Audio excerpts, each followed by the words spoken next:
Ok, aquí vamos. En nuestra iglesia, Jesús es Señor. Esa sola creencia nos une como comunidad y nos envía a nuestro mundo con esperanza y propósito. En nuestra iglesia, tu pasado nunca definirá tu futuro. Siempre hay redención. Significa que siempre hay un día mejor. En nuestra iglesia, no creemos que somos mejores que ninguna otra iglesia. Solo hacemos las cosas con excelencia y damos lo mejor de nosotros mismos. En nuestra iglesia, queremos que tú creas en Dios, pero también queremos que creas que Dios cree en ti. No estamos en contra de las personas que no asisten a ninguna iglesia, sino que los buscamos con amor, el mismo amor que nos busca a nosotros. En nuestra iglesia estamos aprendiendo a buscar a Dios con todo nuestro corazón y estamos aprendiendo a adorarle con toda nuestra vida. Y si estás buscando la iglesia perfecta, nosotros no lo somos. En nuestra iglesia cometeremos errores, pero decidiremos aprender de ellos. Nuestra iglesia es parte de una comunidad global que está unida por la resurrección de Jesús. Y también en nuestra iglesia creemos que eso realmente sí pasó. En nuestra iglesia nos relacionaremos con personas con verdadera necesidad, porque nosotros somos las manos y los pies de Cristo. Y finalmente, necesitamos que tú oigas esto fuerte y claro. Nuestra iglesia realmente no es nuestra iglesia, es de Él. Y vivimos y nos movemos y respiramos en su iglesia para su gloria y su fama, no la nuestra. Aquí está la invitación. Estás invitado a entrar con todo tu corazón y experimentar la vida que te espera a ti en Cristo. Amigos, esto se va a poner bueno. Bienvenido a nuestra iglesia.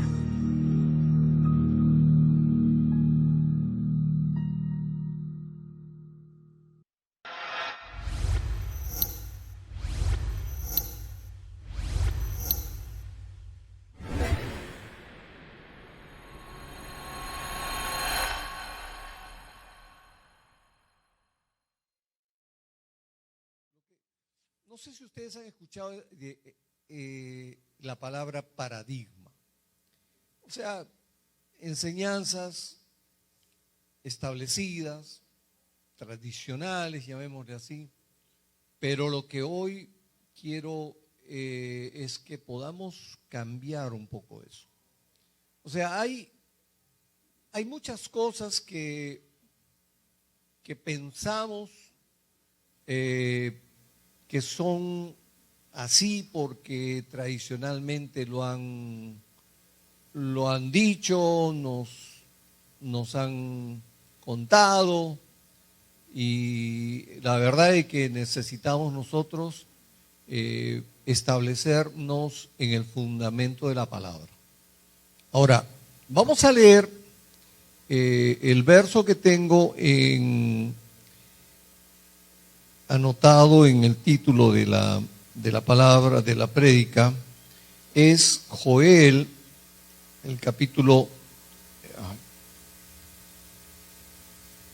2, verso 28, donde el Señor nos habla de lo que es una promesa.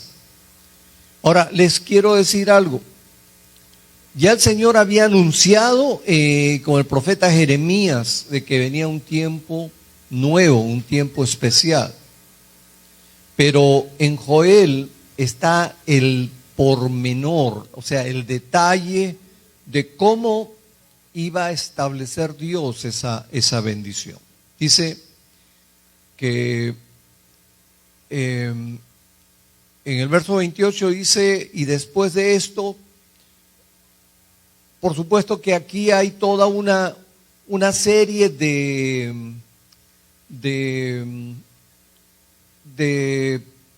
peticiones de Dios, llamémoslo así, porque el Señor está planteando que se pongan a cuenta, que arreglen asuntos importantes.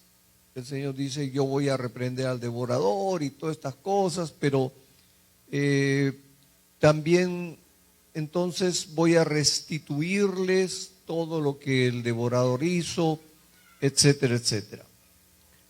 después de que vienen las lluvias, ¿no? La temprana, la tardía y todo eso, está diciendo, después de esto derramaré mi espíritu sobre toda carne y profetizarán vuestros hijos y vuestras hijas, vuestros ancianos soñarán sueños y vuestros jóvenes verán visiones. Y también sobre los siervos y sobre las siervas derramaré mi espíritu en aquellos días. ¿Ok? Entonces, este es el versículo inicial de donde vamos a entrar en un tiempo en donde vamos a pedir a Dios que Él nos traiga una verdad presente. ¿Amén? Levanta tu mano y dile: Señor, usa tu siervo y bendíceme. Trae sobre mí una verdad presente. En el nombre de Jesús. Amén. Mire, hay necesidad de que la iglesia de Jesucristo entienda cuál es su naturaleza. Cuando Dios prometió, o sea, el Padre prometió esta promesa, perdón, estoy redundando.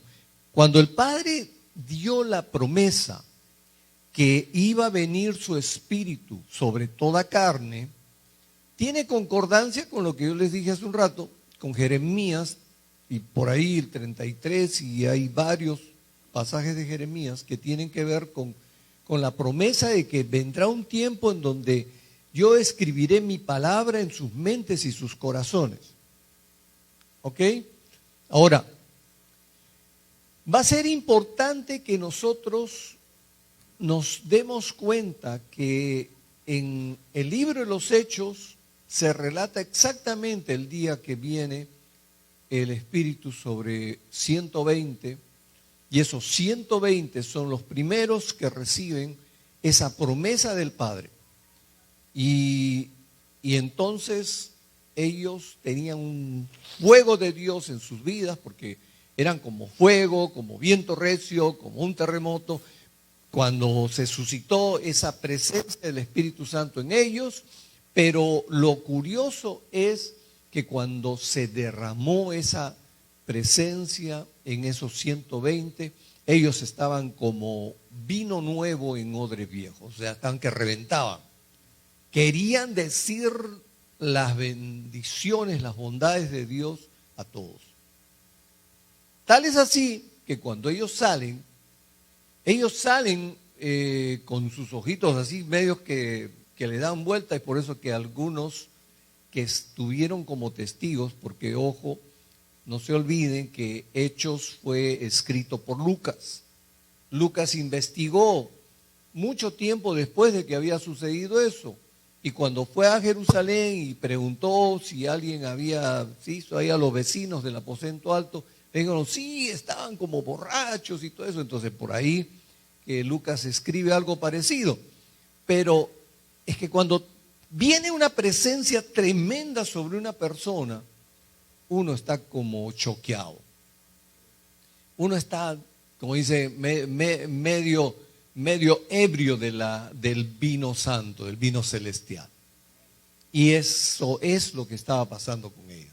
Salieron, empezaron a hablar a muchos de los extranjeros que llegaron allí y les hablaron en su idioma. ¿Ok?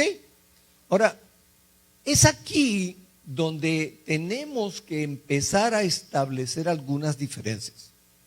Porque la Iglesia de Cristo en el 1900 empezó a recibir una experiencia muy fuerte de la venida del Espíritu Santo. Fue una de las lluvias del Espíritu Santo llegó. Y esa lluvia temprana que llega hace que la gente que tiene la experiencia de ser lleno por el Espíritu Santo, desde Azusa, la calle Azusa, la iglesia de Seymour Duncan, Era una iglesia hecha en un galpón.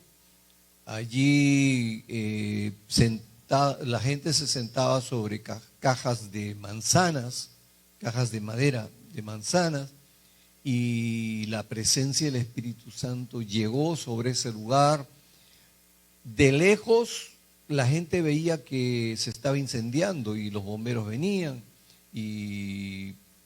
y ahí empezó todo el asunto. Esa experiencia se llamó el bautizo del Espíritu Santo y que fue tremendo porque fue una experiencia de shock, fue colosal porque así lo es. O sea, cuando Dios te abraza fuerte, hay a veces como que corre todo un shock eléctrico en tu ser y todas esas cosas, ¿ok? Ellos empezaron a tratar de entenderlo bíblicamente y ellos empezaron a darse cuenta que habían cosas peculiares en 1902, 1902 en adelante.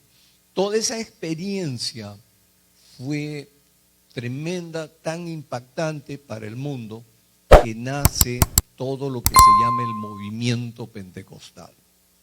Ahora, si hay alguien pentecostal en el auditorio o en las grabaciones, yo voy a respetar sus creencias. Pero mi propósito hoy es cambiar los paradigmas tradicionales para ajustarnos a la palabra de Dios. Cosas que faltaron en ese avivamiento de 1900, que no solamente empezó en Azusa, sino que ya había empezado antes en Topeka, Arkansas, y el que sigue la historia se puede dar cuenta de que eso fueron oladas del Espíritu Santo. En 1907, en un encuentro de misiones, también vino la presencia del Espíritu Santo.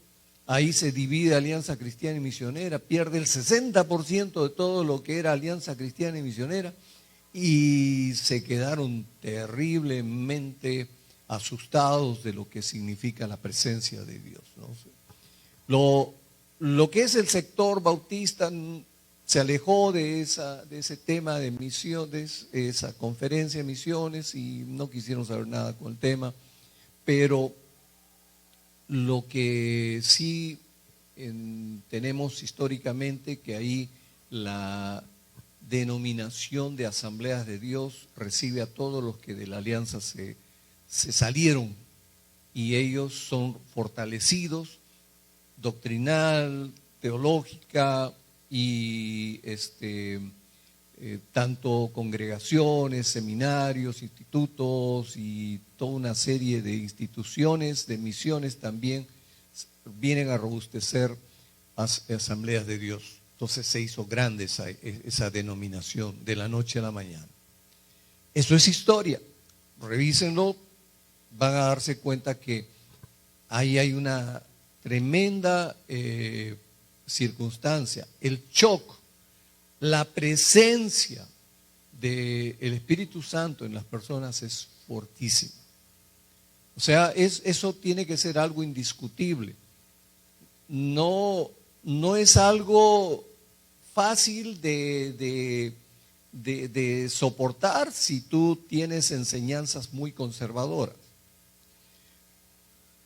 Hablábamos esta semana, mi esposa lo ha comentado, hablábamos sobre el tema difícil que es aprender cosas nuevas, ¿no?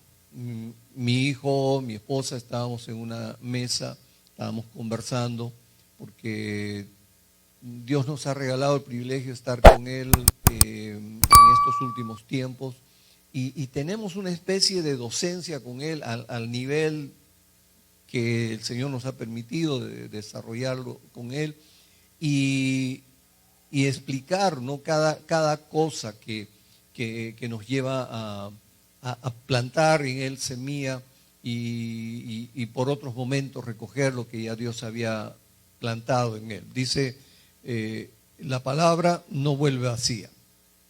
Él era adolescente, él recibió mucha palabra. Es más, yo no hubiera conocido a mi esposa si no hubiera tenido esa oveja. O sea, Adolfo, mi hijo mayor, fue mi oveja y después conocí a su mamá, ¿no? Eso fue tremendo, y él era el engreído, la mascota del grupo de jóvenes que yo tenía que pastorear en esa época. Y él recibía palabra. Cuando nosotros salimos de la alianza, él se quedó en Alianza Cristiana, él fue maestro de escuela dominical, pero todo esto fue interesante. Alguna vez mi esposa creo que comentó que él tuvo resistencia en un enamoramiento con alguien de la iglesia y se fue de la iglesia y se apartó hasta que el Señor ha ido recogiéndolo, ¿no? Yo sé que en el tiempo que yo he estado hospitalizado, Dios ha usado ese tiempo para traerlo a él hacia Dios. Y él ha visto cómo Dios sobrenaturalmente ha hecho cada paso y cómo Él está cuidándonos. En cada mes Él está sentado con nosotros y Él se asombra de ver cómo Dios hace las cosas. Y Él me decía, pero es difícil cambiar lo que uno da por sentado que es verdad. Y eso es cierto, mi hermano. Cuando tú crees que los dones ya son históricos, cuando crees que el tema de los oficios, o sea, los ministerios, como el de apóstol, profeta, todo eso es histórico. Y te han enseñado de tal forma que eso es parte de la historia y no se da en este tiempo. Tú lo crees como tu verdad, y cuando aparece alguien y te dice que los apóstoles existen, que los profetas existen, que los maestros tienen un rango de autoridad, que los pastores, maestros tienen que ver con las ovejas y no tienen que ver con el tema de lo que significa una autoridad de gobierno, se quedan perplejos. Se quedan totalmente fuera de su entendimiento. Entonces, empieza ahí la pugna, ahí es donde empieza el tema de división a veces. Nosotros necesitamos entender que cuando Dios dice en su palabra, que cuando viene ese postrero tiempo y llegará el tiempo donde Él derrama su espíritu, y todos van a recibir esa experiencia. ¿Qué es lo primero que dice ahí Joel? Dice, bien sencillo, ¿no? Derramaré mi espíritu sobre toda carne y hablarán lenguas, dice, ¿verdad? ¿Quién dice amén? No dice eso. Lean su Biblia. Dice, profetizarán vuestros hijos y vuestras hijas, vuestros ancianos soñarán sueños y vuestros jóvenes verán visiones. No dice hablar en lenguas. En 1900, por la falta y la ausencia de apóstoles y profetas en esa época, cuando vino el derramamiento del Espíritu Santo, todos pensaron de que las lenguas era la evidencia de que habían sido bautizados.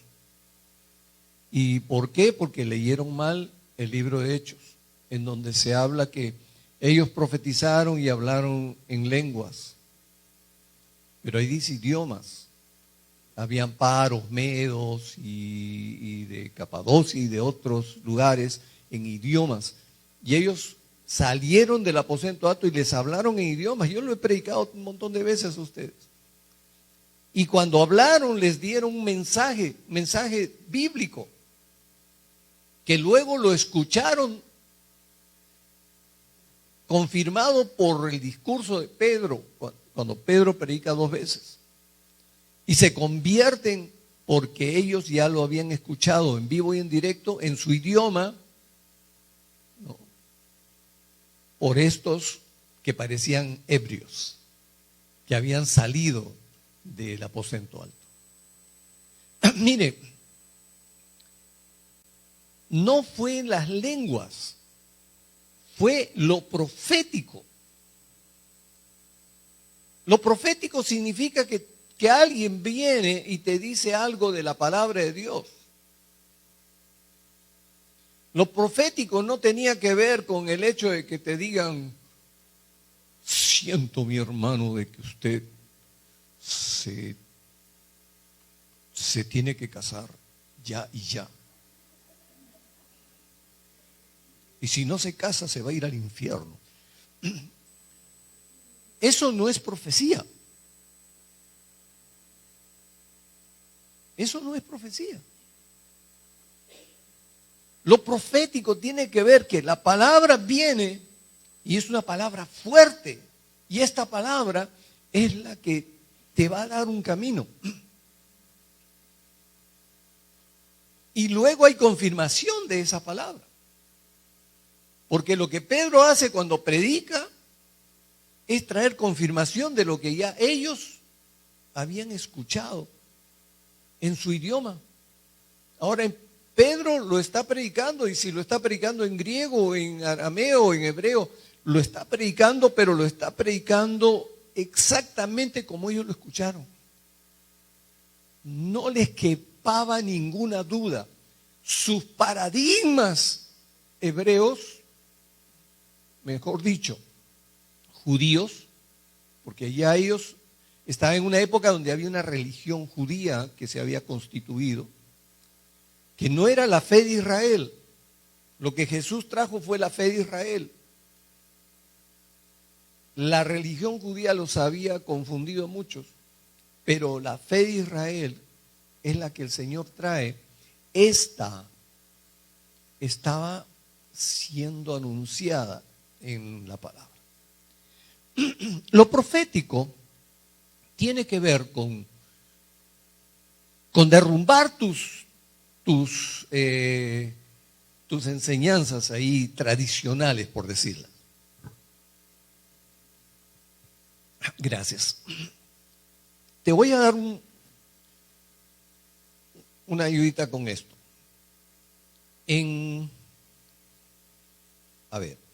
Corintios, 1 Corintios 14, 18.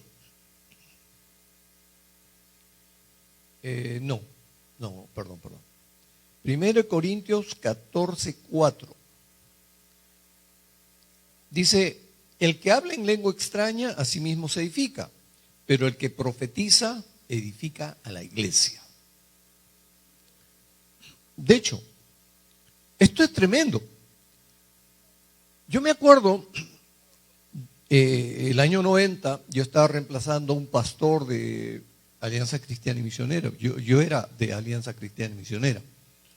Es mi alma mater. Yo he aprendido con ellos mucho de la palabra. Ha sido tremendo lo que me han enseñado. Buenos maestros, buena palabra. Pero recuerdo que estando en Cusco, yo estaba reemplazando a un pastor unos meses, y un día de oración entra una mujer nueva. Nadie la conocía, pero en medio del tiempo de oración se para y empieza a hablar en lenguas. Y esos días había un estudiante del seminario que también había venido a hacer prácticas, y él se paró corriendo y la quería jalonear a la hermana y la quería sacar. Y yo digo: espérate, hermano, espérate. ¿Cómo se dice en inglés? Take it easy. Ten calma, mi hermano. Espérate. Entonces se calmó, le digo, pero está asombrado. Entonces, les cuento, cuando yo llego a la alianza, Dios me había permitido a mí doblegarme porque yo cantaba los himnos en otros idiomas que yo no los podía manejar, mi boca no la podía manejar. Y yo estaba en la iglesia Alianza del Lince, no es una iglesia pentecostal. Pero yo cantaba los himnos que yo cantaba de niño en otras lenguas. Eso a mí me edificó, a mí me convenció de que Dios es sobrenatural y su sobrenaturalidad llegó a mí, me tocó, y por eso que yo estaba en otro idioma cantando. Lo que de niño cantaba en castellano estaba en otro idioma. Por eso es que yo tenía comprensión, entendimiento, porque mi mente se había amoldado a la palabra y lo que leemos en Romanos dice, tenemos que renovarnos, ¿no? Tenemos que ver ese cambio, esa renovación de nuestro entendimiento para comprobar la buena voluntad de Dios agradable y perfecta. Había pasado eso en mí. O sea, mis paradigmas tradicionales, porque yo había antes de niño asistido a una iglesia casi bautista, que es una denominación de los hermanos libres, pero a los 14 años me alejé hasta que a los 24 yo vuelvo a la iglesia y ahí estoy. Son 10 años que estuve, como dice, deambulando sin, como dice, apatria, como un paria, como dicen algunos, pero lo que es curioso es que el Señor tuvo misericordia y me trajo a Él y me volcó a comprender. Para mí era normal de que alguien pueda hablar lengua, si es verdad, funciona. Tú puedes hacerlo, inclusive se puede pedir lenguas angélicas y tú vas a poder manejarlas para comunicarte con Dios, pero es tu edificación, lo explica todo el capítulo 14, ahí en 1 Corintios. Pero curioso, ahí en Cusco, era la oportunidad para decir, mire mi hermano, espérense, pregunté al resto de hermanos que estaban en el culto de oración, le dije, ¿alguno de ustedes tiene un pasaje que ha venido justo en el momento, a su mente y su corazón, en el momento que venía esas lenguas? Me dijeron que no. Ninguno. ¿Alguno de ustedes tiene interpretación de esas lenguas? Me dijeron que no. Bueno, entonces le dije, miren hermanos, y leí el pasaje. Y está ahí, 1 Corintios 14, en donde dice específicamente cómo se maneja el tema de las lenguas. Si hay lengua, bueno, que hable uno, que hable el otro, pero en orden y otra persona interprete, porque tiene que haber un intérprete. Y eso va a traer edificación a la iglesia. Pero si no hay intérprete, si no hay interpretación, eso es para edificación personal.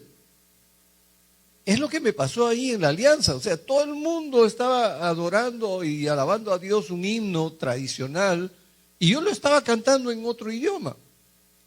¿A quién lo edificó? A mí, solamente a mí. A los demás, quizás me hubieran, si se hubieran dado cuenta real de todo lo que pasaba, me sacaban, igual que ese muchacho quería sacar esa señora. Pero, qué curioso. Era la oportunidad para educar a ese grupo de personas y sacarlos de su paradigma y decirles, miren, y a ese estudiante también, era un estudiante del seminario y él tuvo que aprender en vivo y en directo que ese mensaje era para edificación de esa señora que había entrado.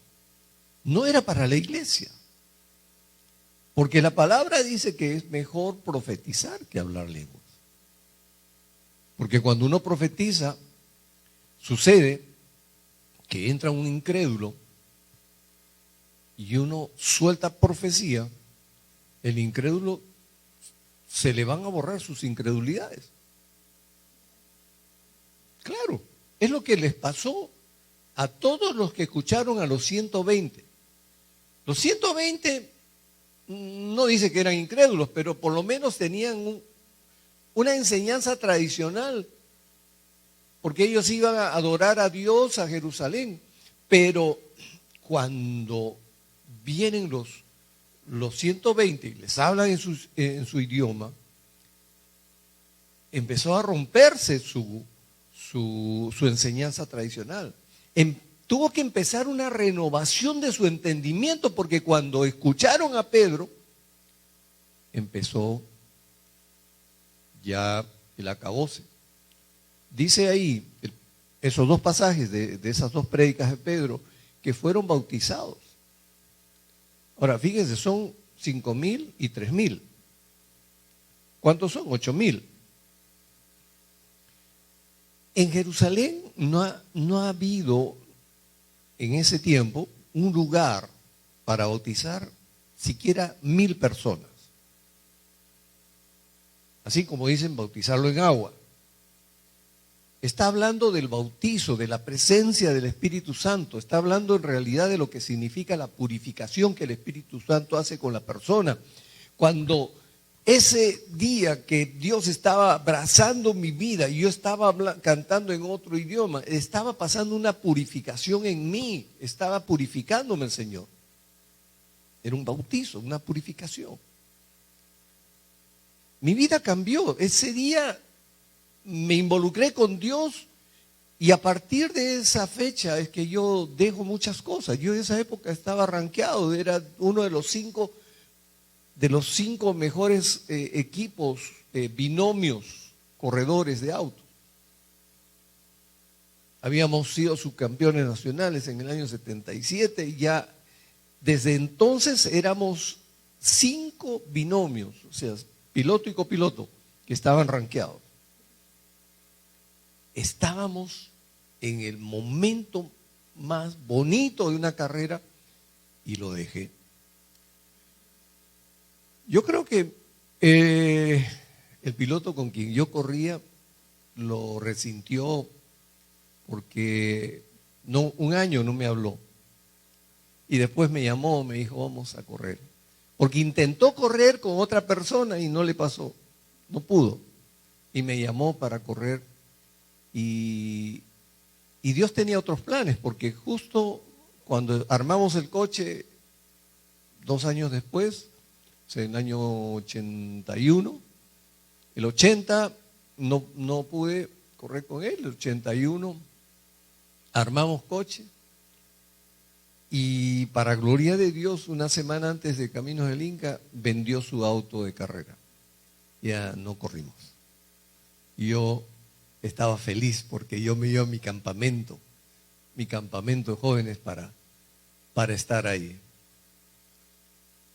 Estaba en la gloria, yo estaba sirviendo al Señor ahí como consejero en ese campamento y estaba más feliz. ¿Qué había pasado? Dios estaba manejando las circunstancias. Esos 120 hablaron a mucha gente, quizás a los 8,000. Y esos 8,000 cambiaron el mundo. Esos 8,000 se fueron a sus naciones. Miren, el paradigma es este, que pensamos de que lo profético tiene que ver con cosas que se le ocurre a uno, dirigir y toda esa serie de cosas. Los que han llevado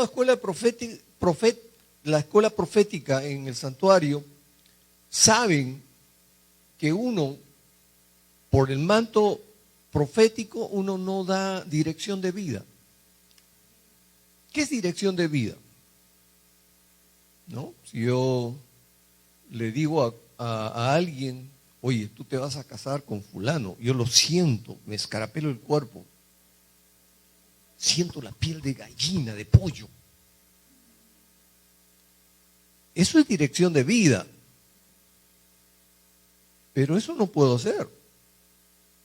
En ninguna parte del Nuevo Testamento se ve eso. Ojo, somos una iglesia profética, pero del Nuevo Testamento. No somos como los profetas del Antiguo Testamento.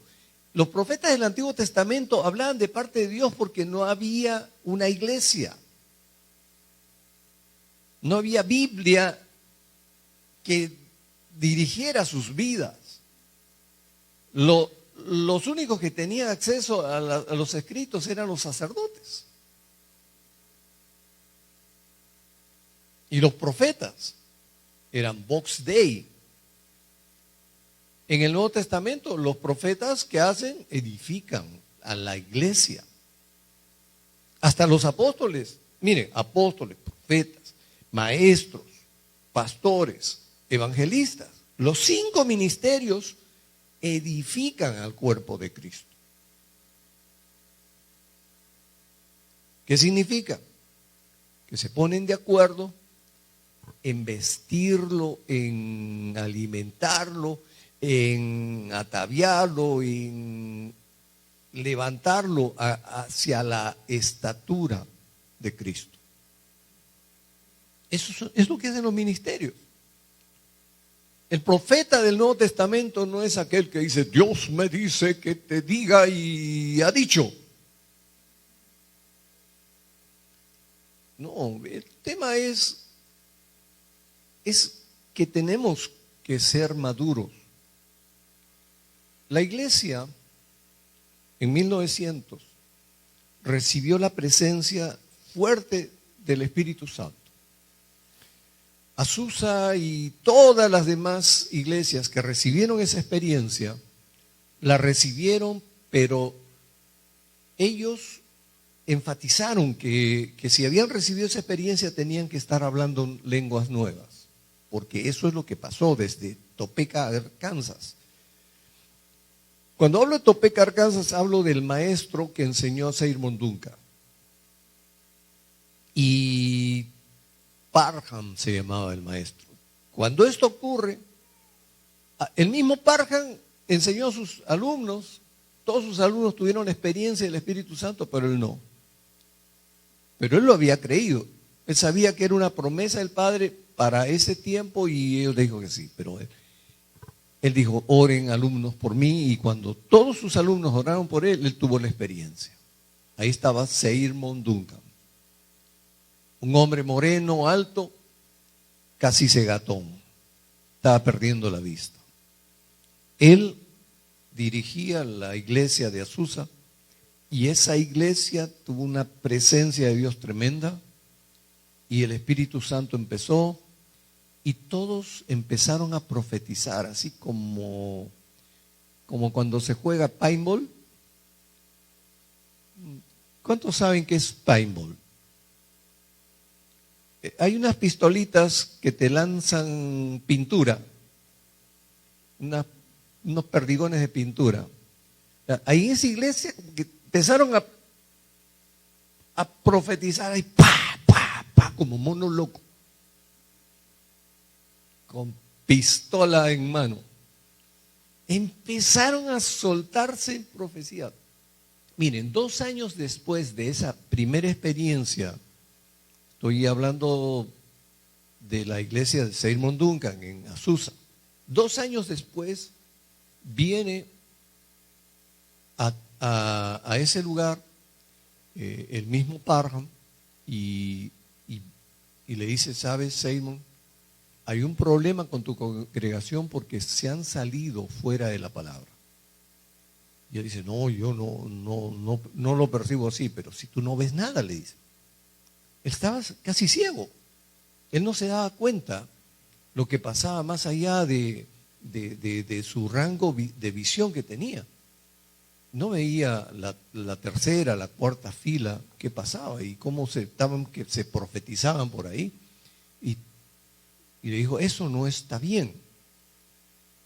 Y esto ha empezado a suceder desde entonces. ¿Por qué? Porque no ha habido un control de lo profético, no había una escuela profética porque no había un grupo de apóstoles, un grupo de profetas ya maduros que pudieran enseñar cómo se profetiza.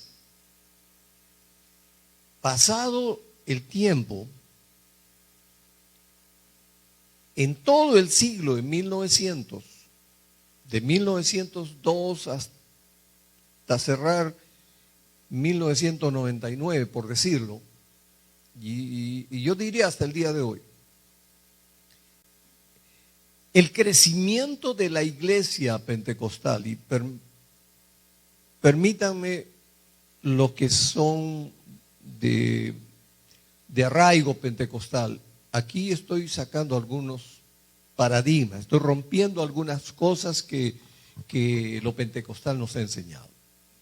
La iglesia pentecostal es la que tiene un índice de crecimiento, o sea, estadísticamente el índice de crecimiento es muy alto. O sea, ellos crecen como nadie ha imaginado que crezca. Pero ¿saben cómo es el crecimiento? Es por dirección profética. Que están en medio del culto pentecostal, todo chévere, bonito, y se levanta alguien y dice: el Señor me ha dicho que yo tengo que ser líder de un grupo y fulanos y venganos se tienen que reunir conmigo, y se levantan y le dicen: oh, este es un profeta de Dios, vamos a creerle, y se van. Por dirección profética. Terminan haciéndose ellos, autoproclamándose ellos, siendo líderes, y se van. Ese es el crecimiento pentecostal, por dirección profética. Entonces, ¿qué es lo que Dios quiere? Dios quiere otra cosa. Mire, ¿cómo funciona lo profético? Les voy a mostrar una iglesia apostólica y profética del tiempo de los apóstoles. A ver, Hechos capítulo 13. Dice: había entonces en la iglesia que estaba en Antioquía profetas y maestros: Bernabé, Simón el que se llama Níger, Lucio de Cirene, Manaén el que se había criado junto con Herodes el tetrarca, y Saulo. Ministrando estos al Señor y ayunando, dijo el Espíritu Santo: apartadme a Bernabé y a Saulo para la obra a que los he llamado. Habiendo ayunado y orado, les impusieron las manos y los despidieron. ¿En qué contexto aparece la palabra? La dirección. En un contexto de un presbiterio. Dile a tu vecino: un presbiterio. Presbiterio. No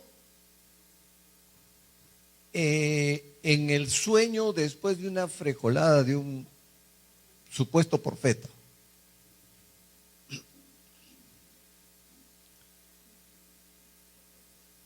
No, a veces cuando estamos indigestados soñamos cosas raras.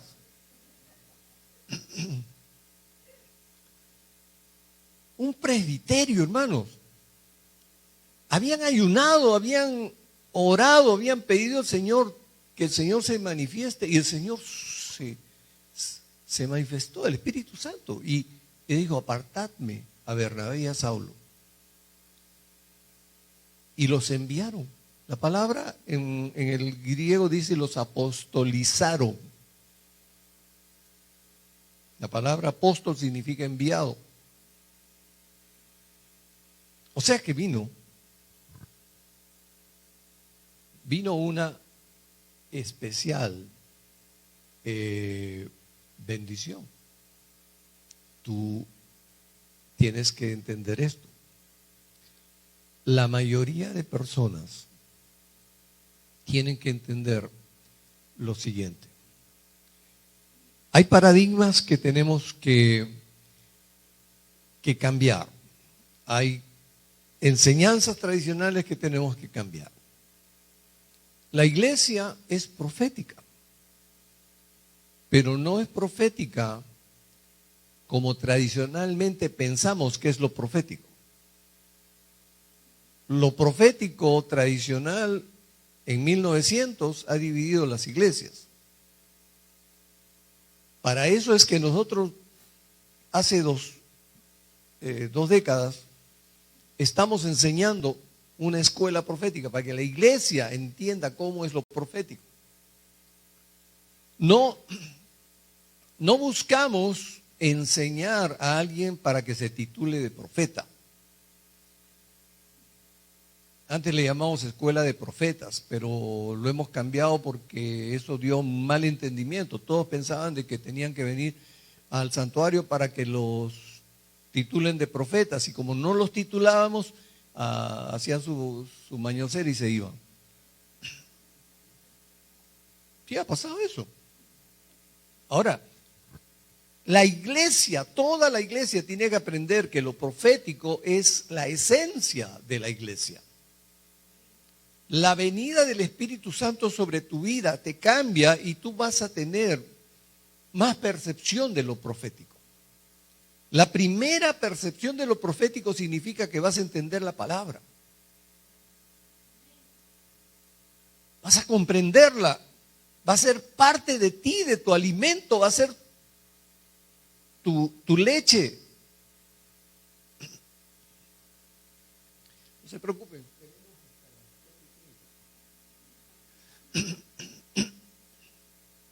Todos necesitamos cambiar algunos paradigmas. Aún los que hemos sido del santuario mismo, necesitamos cambiar el esquema que de repente por ahí se nos dio. No solamente en el tema de dirección de vida, que por ahí pudiera mencionarse respecto al mover tradicional profético, sino más bien a que en forma integral como iglesia nosotros podamos apuntar hacia un entendimiento de que lo profético va más allá del solo hecho de decirle qué cosa tienes que hacer. Miren, el hombre, la mujer profética, puede recibir alguna convicción de repente de una pareja, pero lo recibe para orar por ellos. No para decirle, oye, yo he tenido una visión de ustedes dos y yo creo que te vas a casar con ella. Y no es así. Yo me acuerdo que había habido gente profética que estaba orando por alguien y lo agarra un amigo y dice, Señor, me dice que tú te vas a casar, y agarra otra mano y era otra persona. Y soltó una presencia de la unción fuerte, el chico cayó y la novia de él estaba detrás. Y se cayó, pero la otra también se cayó. Ahora, qué curioso. Ese es un asunto, ¿no?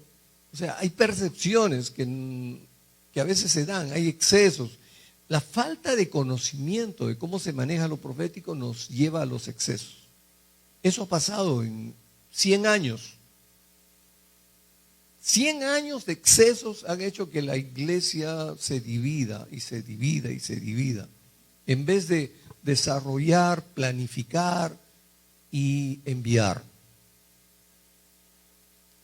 Las iglesias tienen que nacer a través de una planificación y un envío. No a través de convicciones proféticas. Esto es lo que yo he aprendido, lo he vivido. Yo estuve en un trabajo misionero para abrir 5 iglesias cuando estuve trabajando en la Alianza Cristiana Misionera. A mí me asignaron la responsabilidad de Jesús María y yo trabajé con esa responsabilidad hasta que se abrió la iglesia de Jesús María. Dios me dio ese privilegio. Habían 2 proyectos, uno era La Molina y el otro era San Isidro, que se truncaron porque la gente no estaba preparada para eso. Yo le doy gracias a Dios de que en los últimos tiempos, hace un año, ya hay un grupo en San Isidro que ha abierto una iglesia de esa denominación, y es un amigo el que está como pastor. Y me asombra mucho, ¿no? Pues han pasado como 40 años para que recién se abra una iglesia ahí en San Isidro. No, 30 años, 35 años. Qué interesante. Planificación,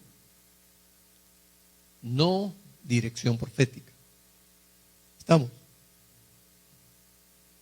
Yo cuando les digo a ustedes, yo quiero ver a ustedes abriendo iglesias, es porque yo los veo a ustedes que van a entrar en ese sometimiento a Dios de prepararse, de crecer, para que en su tiempo, en su madurez, ustedes puedan desarrollar las iglesias que Dios les está, como dice, los está concediendo en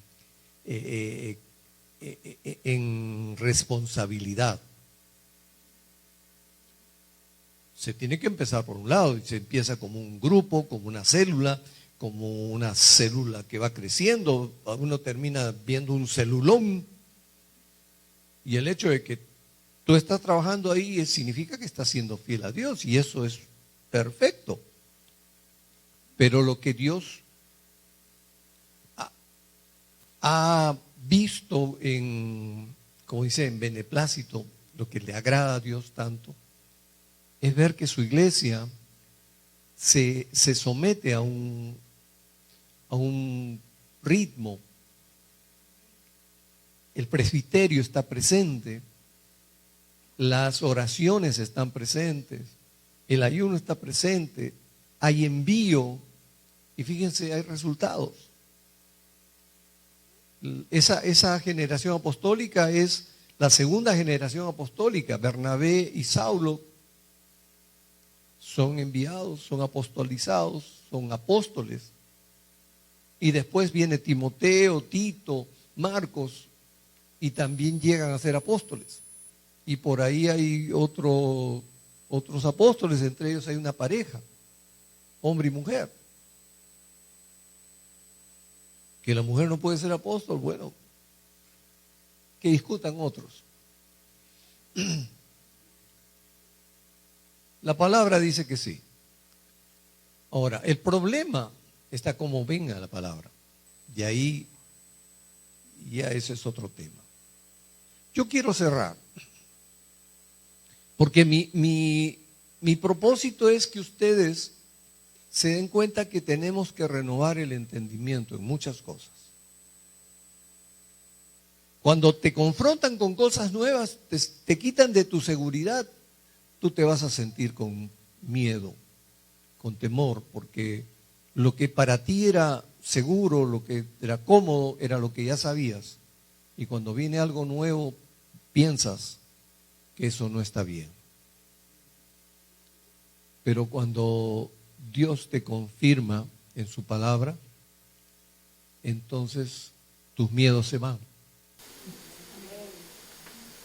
Fíjense, 120 hablan en otros idiomas, esos que escucharon en su idioma se sintieron inseguros. Pero Pedro predicó y les trajo seguridad porque les confirmó. Las cosas que tenemos en la iglesia que es profética es que Dios te va a confirmar. Y la confirmación de Dios es continua, constante. No te trae inseguridades, no te trae culpa, no te trae pena, no te trae seguridad. Dios te va a confirmar.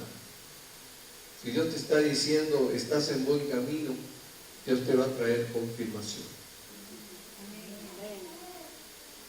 Por eso es que Dios está al mando. Yo le doy gracias a Dios porque en este tiempo la iglesia del tercer milenio, porque somos iglesia del tercer milenio, tiene apóstoles, tiene profetas. A diferencia de lo que pasó en 1900. En el 2000 hay apóstoles y profetas. Ya puede venir el avivamiento, porque cada uno de ustedes se va a levantar en conocimiento y va a saber cómo manejar el tema profético. Cuando venga el avivamiento, ustedes van a ser muy útiles. Porque el avivamiento va a ser igualito que Azusa, igualito que Pentecostés, solo que más recio. Porque en los últimos tiempos vienen cosas tremendas.